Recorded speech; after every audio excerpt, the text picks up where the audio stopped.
think one of the things that kept fans optimistic, even after that 2010 season and the tough loss at the end of the year, was the fact that Mark Sanchez had a lot of development in his first 2 years. And I think a lot of times he gets unfairly criticized for maybe not living up to some expectations that people had after the 2010 season because they didn't surround him with a ton of weapons. They changed offensive coordinators. And I think those sorts of things can be really tough if you're a young quarterback. But in your mind, why do you think Mark Sanchez never quite lived up to expectations in New York? Yeah, I think the change in offense makes a big difference. I think the change in personnel makes a big difference. Keeping the nucleus of the team the same is important, so people build continuity, they build friendships.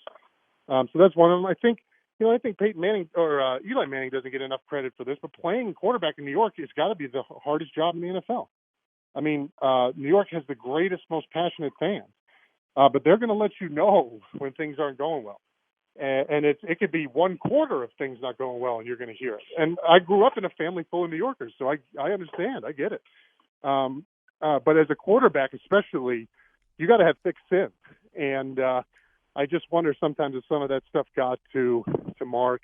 And I wonder if the Jets did too much to shelter him from it when it really didn't help him to do that. He needed to get, especially right away early in his career, get used to the media and get used to playing in New York. And I think they tried to shelter him for a long time, and that ended up coming back to bite him when things weren't going well, and maybe get in his head a little bit. Because you saw what Mark can do when he was on fire, when he was confident and going.